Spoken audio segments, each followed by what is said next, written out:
Is your downswing far too steep, causing you to hit poor shots, more likely out to the right-hand side of your target? Well, if that sounds like you, today I'm going to give you 3 things that you need to have in your downswing in order to fix it.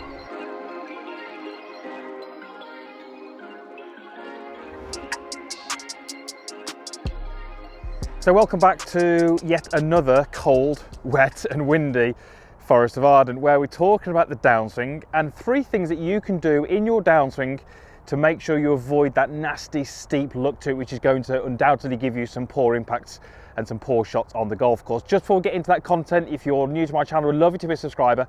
It is absolutely free, and I'd love you to join our community because I really believe these videos can help you play your best golf. There is a link in the description box down below. So the lesson plan today is really looking at 3 things that we can do to really change the shape of that downswing. We're going to break it into 3 areas. We're going to be looking at arm rotations. We're going to be looking at the independent movement of the arms, and we're going to be looking at the movement of the upper body. So 3 things which, if done correctly, can really improve the shape of your downswing. So we're going to start off with the first one, looking at the arm rotations. So we're going to just start off by looking at the lead arm on its own and just kind of what movements that has in the golf swing. So if I took my address to this ball, my wrist will have this motion in the backswing, and it will also have a rotation in the backswing. Now, if you just look at where my lead thumb points, you'll notice that it's gone from pointing in front of me to pointing to my right. So I've rotated my arm through around about 90 degrees. So as I go up to the top of my golf swing, that rotation would be this movement here of the golf club. This is me rotating my arm. So what I'd actually like you to do in the downswing is actually start to point your lead thumb more behind you. So I'm starting to point my thumb, what I feel is more horizontally out behind me. And what that does, it starts to flatten the club shaft. Now, if we do that without the golf club, that is this rotation of your lead arm. We call that pronation and supination.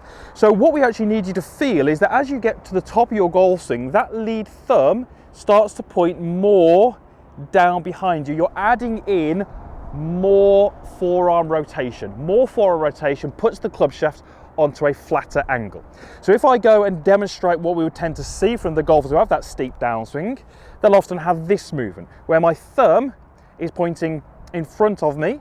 We want you to feel like that thumb points behind you. So the little rotations would be as you begin your downswing. So we go up to the top and the thumb begins to point more behind me. Notice that doesn't really change the position of my arm. I'm not trying to move my arm. I'm just trying to add some rotation away from me. So little rehearsals where we go up to the top and we point that thumb more behind you.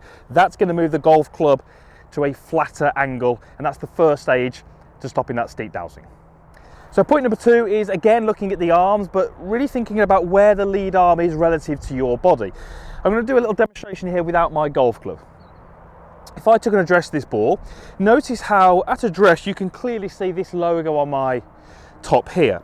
Now, if I make a little backswing, what will happen at some point in that backswing, my lead arm will start to move up my chest and start to hide that logo. So for those of you who have that steep downswing, what often happens is you hide that logo in the backswing, but as you begin your downswing, you keep it hidden far too much. You can see that I'm still hiding that logo. What we would tend to see from the better players is from the top, as they begin down, their arm would start to work back down their chest. So I really feel that my lead arm is what I term it as sliding down my chest. So I'm starting to reveal that logo again. Now this happens after transition because what we know is that during the transition phase, the lead arm actually gets squeezed a little bit more into the chest. But as soon as that happens, that lead arm has got to start peeling off the chest and starting to work down to reveal that logo again. So if we start to do that as a movement, you can see how that reveals the logo. That helps me move that club and those arms to a shallower angle.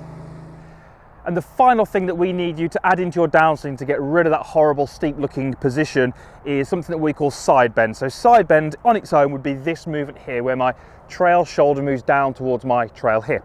Now, when I address the golf ball, we don't really have much of that present. But as we begin our downswing, we really want to try and feel that we're adding some of that in. So if I move my hands out the way, what you should see here is that my trail shoulder is closer to my trail hip, and my upper body, my zip on my sternum, is behind my belt buckle. Those two movements create some of this side bend. If we look at where the golf club is, and I actually take that side bend away and I raise my trail shoulder up, you'll notice that the club head has moved a little bit higher and it's moved a little bit more out in front of me. And those are the traits that we see from the golfers who get a little bit too steep. The club head generally stays too high and it moves too far out in front of me. So from a top of the backswing position, not adding side bend generally creates a steeper looking shape to your downswing.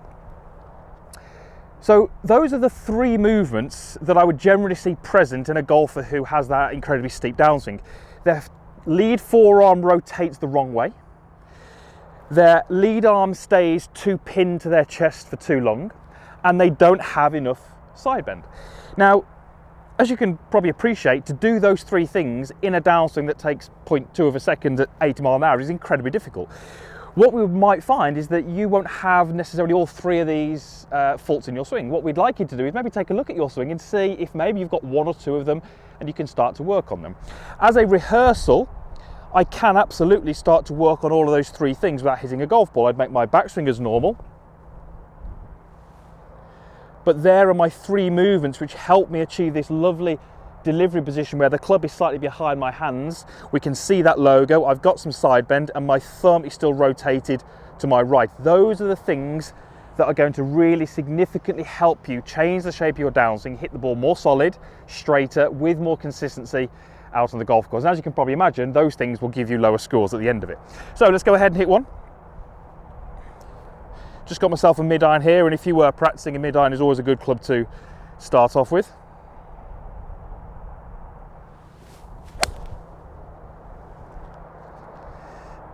And not too bad. Holding its line nicely into that wind.